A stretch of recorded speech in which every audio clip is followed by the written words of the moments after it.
Okay, thank you. All right, you said your name was Tom. Yes. What can I do for you, Tom?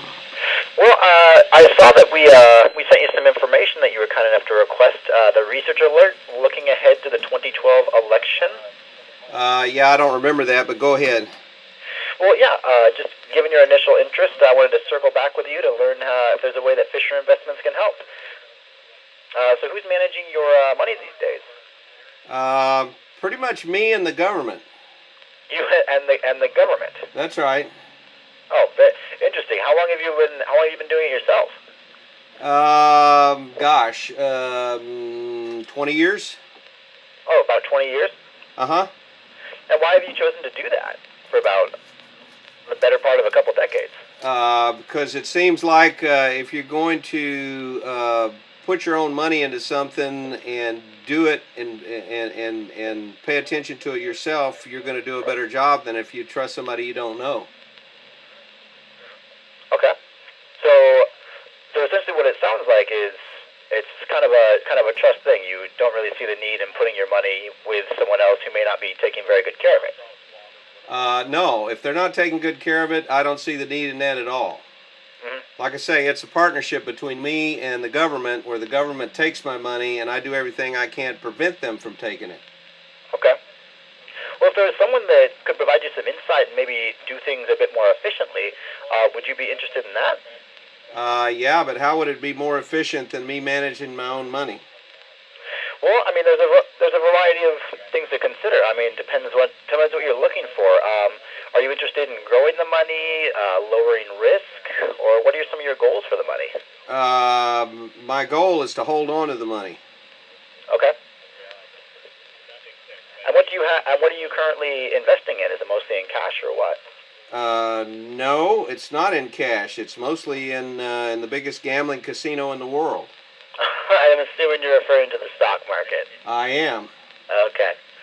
And typically stocks or mutual funds or Basically ultra short. all for short? Ultra short. Oh, for sure. Gotcha. I'm betting against the market every Uh, single day. every single day.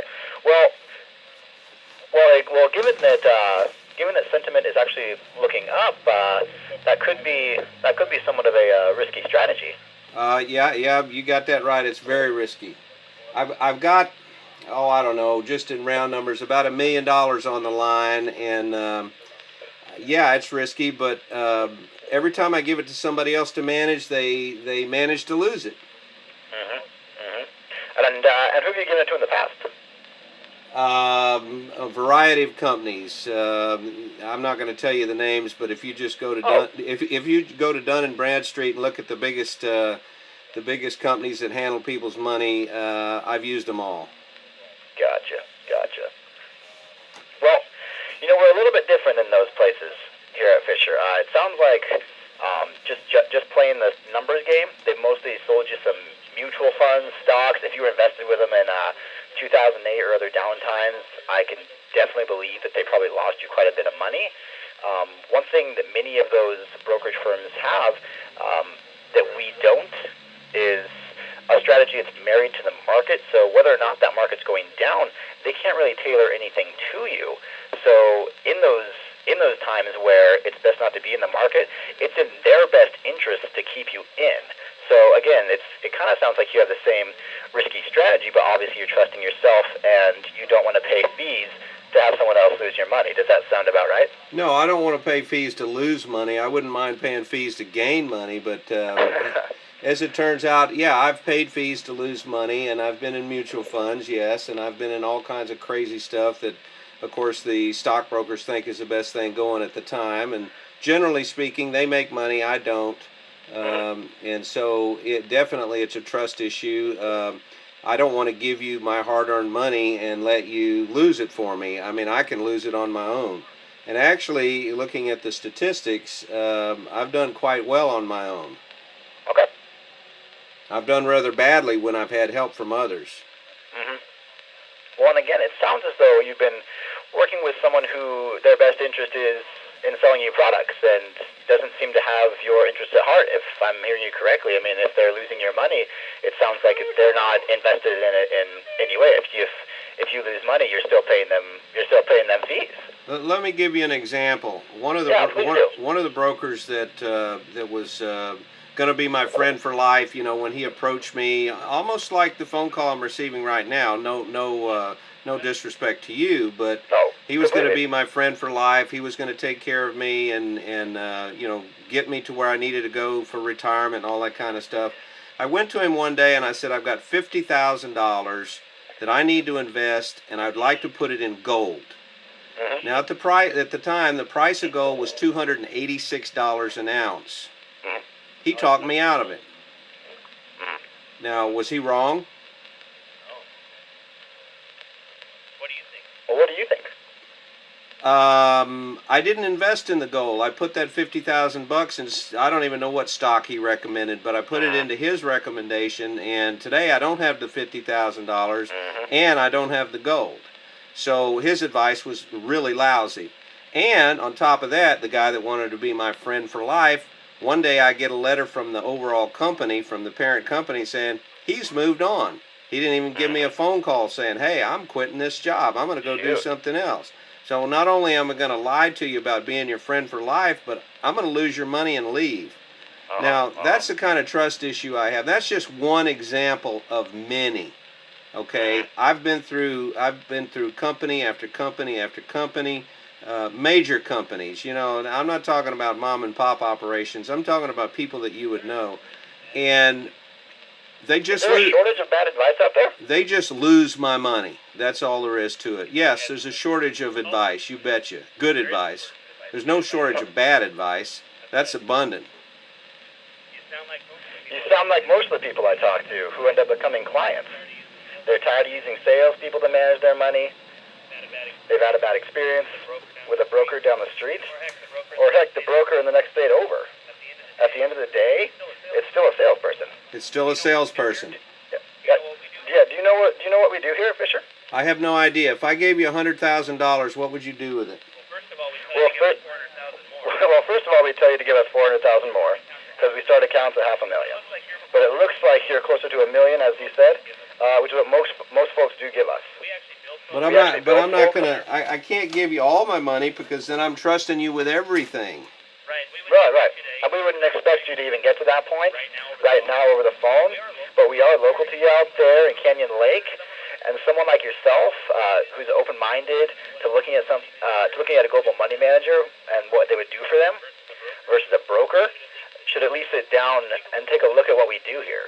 But I'm not interested in anybody local. I don't trust local people, and I don't trust anybody that says the word global. Because the whole gambling casino is rigged by the global bankers, and that's what we're dealing with. I'm playing in a gambling casino that is rigged, and I know it's rigged, just like Vegas. You don't build all those big giant hotels by losing money, and so sounds like you may need someone to change the odds in your favor a bit, give you some expertise and advice. Yeah, are you the person that's going to change the odds? You can't change the odds. Statistics are what they are. We're talking about a game of probability, and since you've been dealing with local brokers who don't know what the heck they're talking about, we actually are global headquarters. It's out of the state of California. We manage institutionally for folks all over the world. So what I would say at this point is that you don't know too much about what we do. No, I don't know. I don't know anything about what you do. How much of your own money do you have invested in the same company that you're asking me to do business with? Well, sir, here at Fisher, what we do is we'll provide you that customized service that it sounds like no one's been able to provide you. They've kept you in the market, and again, as you said, yeah, it's a probabilities game. You've called it the world's biggest gambling casino, and so for some people, this may not be the best option, depending on your goals. And when we sit down with you and can really run through what you're hoping to accomplish with your money, that's something that we can tell you. We can tell you what we will do with it, then. And it sounds as though, again, like you've been burned in the past by both brokers and the market. And so what we can do is we can give you that peace of mind, and we can build you a portfolio that maybe is a little bit less risky, depending on your goals and how you want to invest. But again, you're also relying on expertise here. with not only Ken Fisher, who's been writing in Forbes for the past 27 years, but a research team that puts in over 2,000 hours per week. That's more than you could put in yourself, Douglas. I mean, that's if you want some help with playing this number game and with your probability, it seems as though it only makes sense to give more attention to the portfolio, to have many more people looking out for you. So, do you think I should do business with a company where when I ask a question, I don't get an answer? Well, sir, I guess I'm not sure what you're asking them. Okay, if somebody calls me up and I ask a question, a very clear question, and they don't answer it, should I do business with that company? Oh, I guess I didn't hear your question. I'm sorry. I mean, Yeah, well, you heard the question, you just didn't answer it. And so I'm trying to establish trust here. You know, we're not talking about selling apples here. We're talking about me giving you $500,000 and saying, "Hey, go make me some money." And I asked you a specific question, and you did not answer it. And you heard it. You just chose not to answer it. Now, how can you build trust that way? Well, let me see if I can understand your question better and answer it a bit better this way. So you're asking essentially what we do here at Fisher for our clients.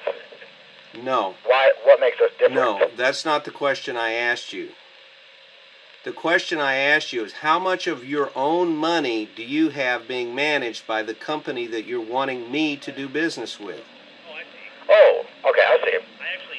I actually just started on with a firm not too long ago. But what I would say is that we've been around for a long time, and close to 25,000 of some of the most successful folks in the country have entrusted us to manage at least $1 million or more of their dollars. And obviously, we would want to share that with you, our local colleague. He doesn't manage money for the firm, but he does sit down with folks like yourself to share with you what we do and help answer all the questions that you have. 9 out of 10 of those clients that I mentioned do stay with us, and so for the long term. And so I guess that's the best example that I can give you, sir. You're in a much different situation. You've worked hard and you've built up a very large portfolio. So the best comparison would be to folks like yourself who have chosen to stay with us, again, 9 out of 10, over 90%, and have invested $1 million or more with us. Some of the larger institutions we work with are also the pension plan of Texas, AARP, Del Monte.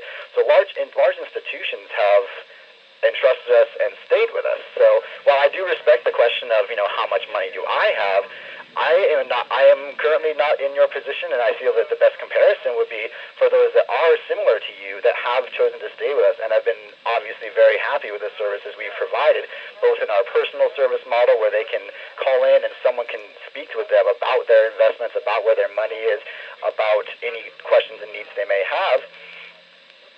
Okay. And then as well, just the track record that we have with those clients. Okay, so in other words, the answer to the question is none. Oh, sir, I'm younger. I do not meet the minimum requirements of $500,000 to invest in the firm. I couldn't if I wanted to.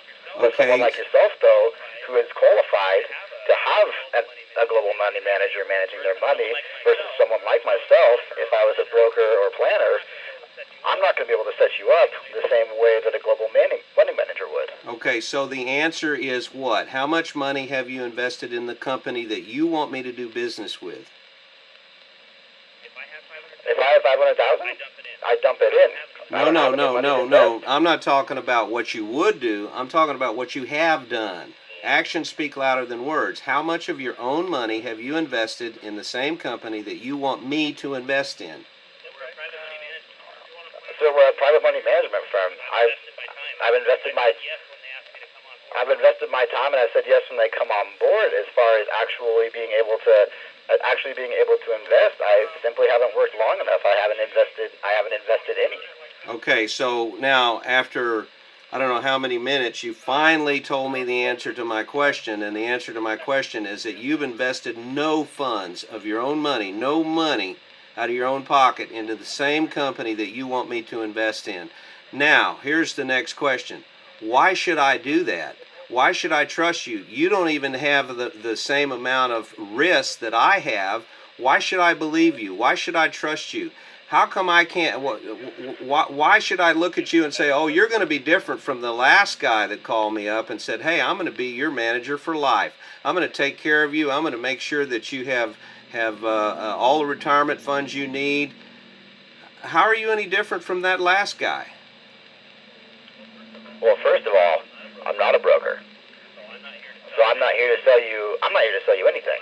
My job is I set up appointments for my local colleague who lives in the area and meets with our clients like yourself. Okay, so you're just a telemarketer?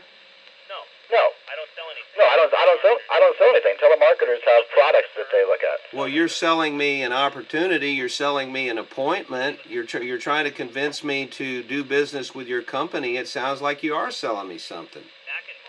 Back in March, you requested a research report of ours, looking ahead to the 2012 election.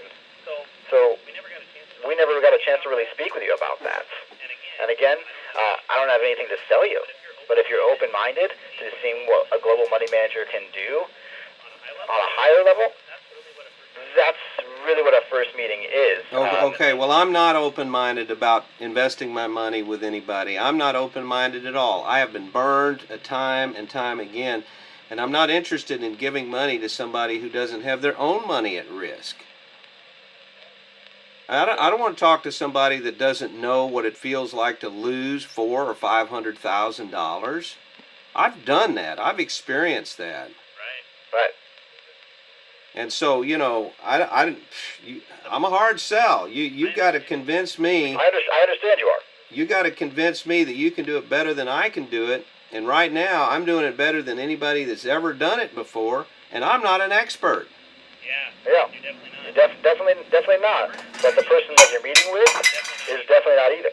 But they are an experienced individual who's been in the industry for a long time, doesn't manage money, but is there to answer those questions, cover those types of items, and see if what we do would be an improvement for you. Well, you're not going to learn that over the phone. I got to tell you, it doesn't sound like your company has it together. I mean, they're putting people on the phone that don't answer questions directly. I mean, I asked you how much money you had invested, and it took me a while to get you to finally tell me that the answer was none. So you're the first contact. You are where the rubber meets the road. You represent the company.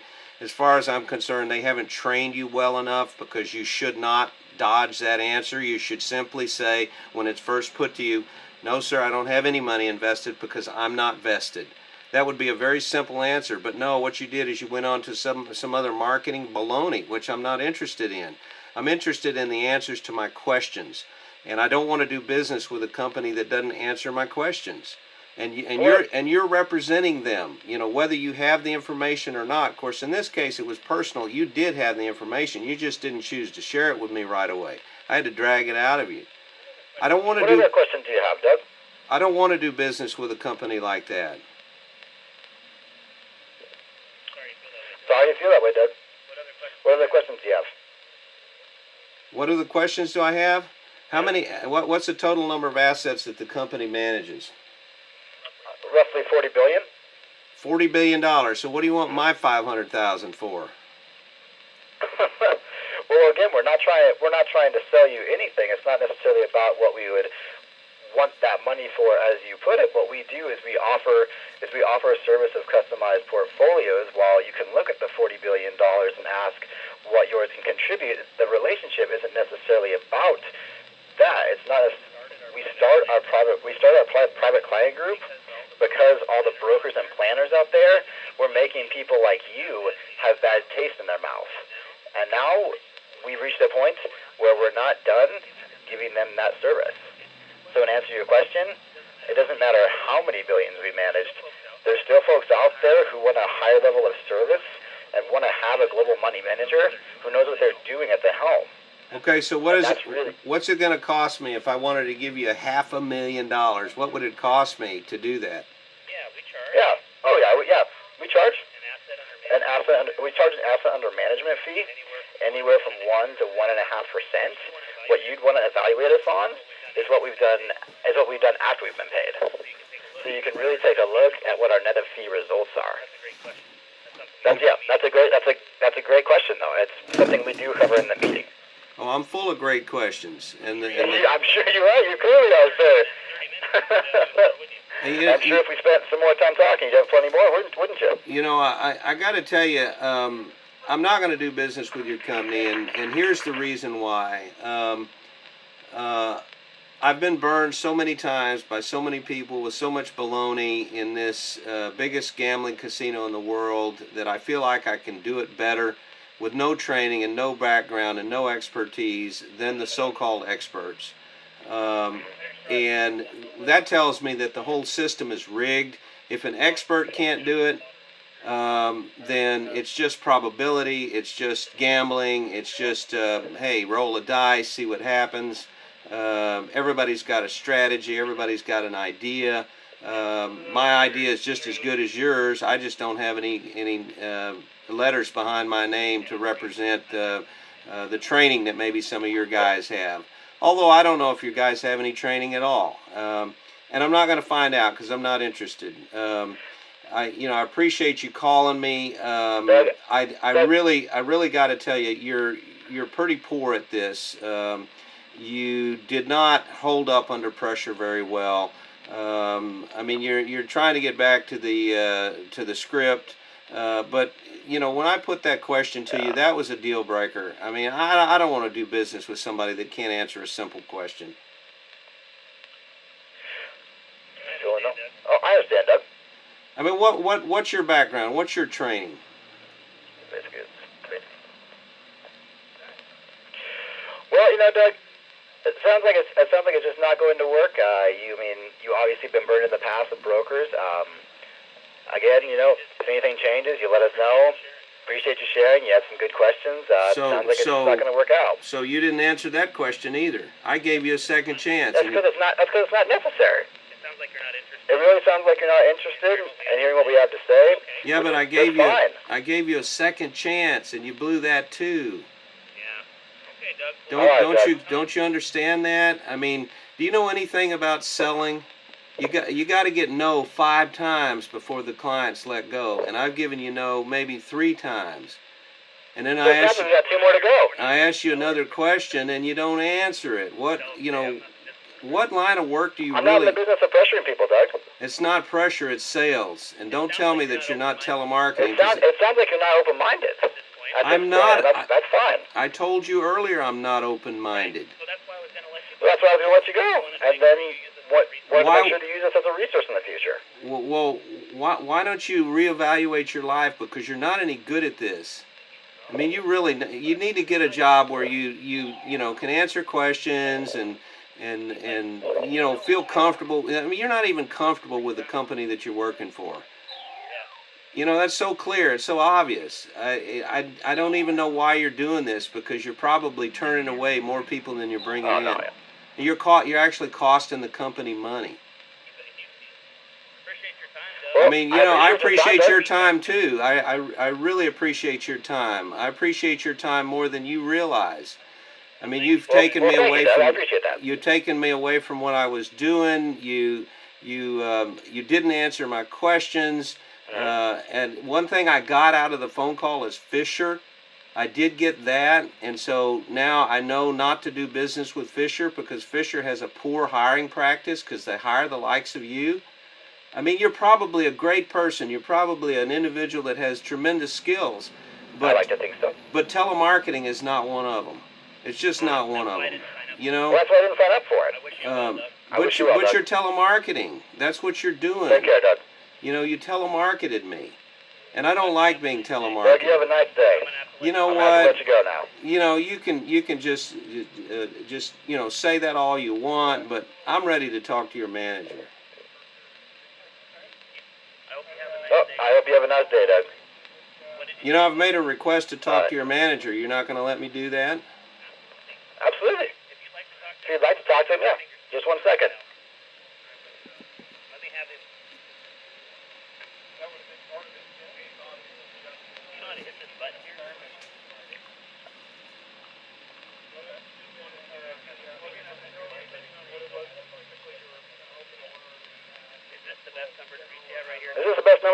reach out here, Doug? No, it's not actually, but it's the number I'm at right now. Well, I can have a manager call you back on the line right there if you'd like. Okay, why don't you do that? I really appreciate it. And you have a great day. You as well, sir. And consider a different line of work. Seriously. All right. You have a good day. I don't think it's funny. So the people laughing, you know, that irritates me too. What? Doug, I'm not sure what you're referring to. I heard the people in the background laughing. What? There's no one laughing. It's just me on the line, sir. Nobody laughing. So, I mean, no. Are you trying to tell me that I'm off my medication? I'm not sure. I guess I have nothing to tell you there. I don't hear anyone in the background laughing. So you're telling me that I missed my medication this morning? No, I'm not saying that. I'm just saying there's no one laughing in the background. But I heard them distinctly laughing. I made a comment and they laughed. I mean, I apologize. That could have been about something else. No one is listening to the call. I mean... So you're totally unaware of your surroundings? I'm concentrating on you, Doug. I mean, per your curiosity? You don't hear that? No. Man, that's totally weird because I can hear everything. It is weird. I can hear everything the other telemarketers are saying in the boiler room. So is this call being monitored for quality assurance? Not that I'm aware of. I don't think so, no. That's not what we really do. Okay, so, because there's all kinds of voices in the background. I mean, my phone may be busted. I mean, there's other...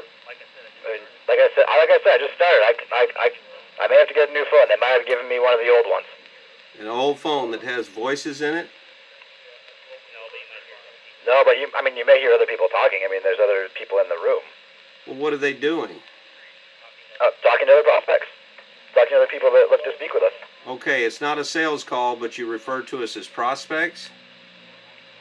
I mean, people that we refer... I mean, you asked us for information. We're just following up.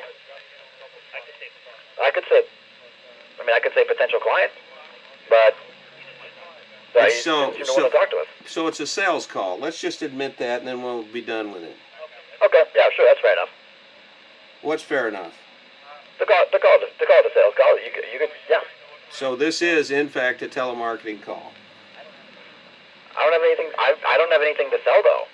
But I mean, I guess it is a conversation where we are inviting you to sit down with us, learn a little bit more about what we do, and we're not trying to sell you any products or anything.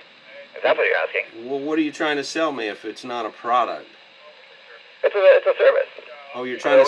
What we do is we sit down with people, and we don't want to take any money for a mutual fund or some sort of financial product at that meeting. What we do is we sit down and we go over what we do here for our clients. I mean, if you like to think of it as selling a service, we could think that as well. But I'm not looking to peddle anything at you. It's not a retail brokerage firm. It's a money manager, as I said multiple times.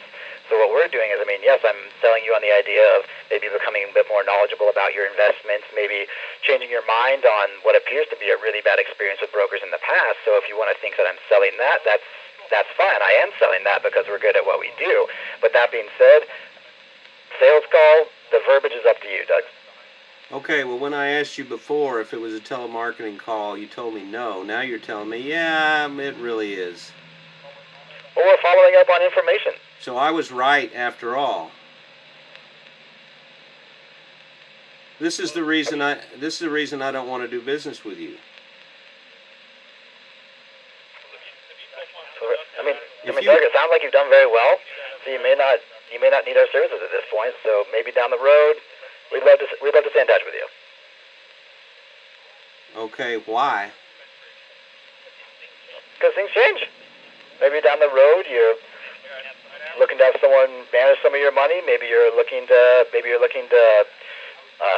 delegate some of that portfolio to a professional, and that could be where we come in. So we're just trying to stay in touch. So I guess we'll never know. No, because you'll move on long before I come to your company. I mean, I could come to your company next month, but you won't be there. I mean, that's fair enough, Doug. You never know.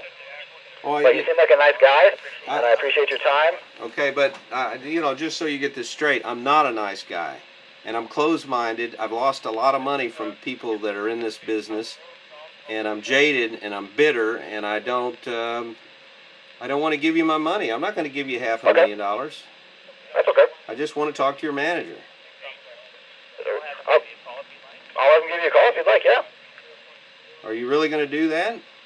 I am, yeah, absolutely. If you'd like me to. I mean, do you have our number? You requested information. You'd be able to, yeah. Oh, so you want me to call him? No. I said I'd have him call you. You just seemed very skeptical of whether or not it would actually happen, and I'm just letting you know you have our contact information, so our manager will get a hold of you. I'm very skeptical that I'll ever hear from Fisher again. In fact, that's kind of my goal, but I would like to talk to the manager. That's fair enough. I can have him give you a call. Okay, when's he going to call? I can get this passed up to him and have him give you a call at that number. Okay, when? I don't know. I don't have him next to me. Well, I mean, is it going to be this year? Is it going to be next year? Is it going to be this month? Is it going to be next week? Obviously, it's not going to be today. So when's he going to call me? Would you like him to call today? I'd like to talk to him right now. Okay, well, it can't be right now, but I can have him call you here soon. Okay, well, why don't you do that? What's his name? Kirk. I have a couple of managers, so I'll just have one of them give you a call. It depends on who's available at the moment. Okay, so you won't even give me his name. I have, and also Alan. Okay, so what's their nationality? Excuse me? What is their nationality? Well, now that is honestly actually something that's somewhat irrelevant, sir. Why is that irrelevant? I want to know if I'm dealing with an American citizen or not. Well, I mean, yeah. I guess I'm just a bit confused as to why the nationality matters. There's plenty of people that are American citizens that aren't necessarily, born and bred here. Okay, so are you calling from Nigeria? I'm not, sir. I do want to compliment your English. You've gotten rid of that accent. You sound pretty good. So what part of Nigeria? Sir, I'm from Portland, born and raised. Portland? Portland, Oregon. So you're a liberal? Absolutely. And you admit it? Where is it? You actually admit to being a liberal. So you voted for Barack Obama? Well, sir, I don't know if that's necessarily a point of discussion that should be addressed in what you refer to as a sales call. Well, I think it's relevant because if you voted for Obama, then you're one of these guys that's trying to get me to give you money for your company to manage, and if you do it with the idea that you're a bunch of liberals and you're for Obama and Alan Greenspan and Bernanke and all those other birds, I mean, if those are the people you run with, I think I do want to give you my money. Well, I will tell you this, Doug. Ken Fisher is actually one of the most proponent anti-Obama people you will ever meet. And he hired you as a liberal?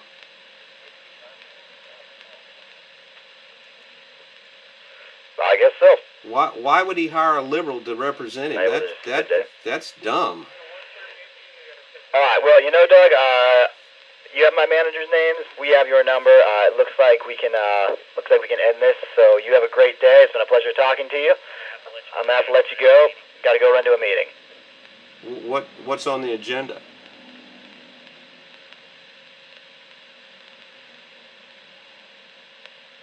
What's on the agenda at that meeting?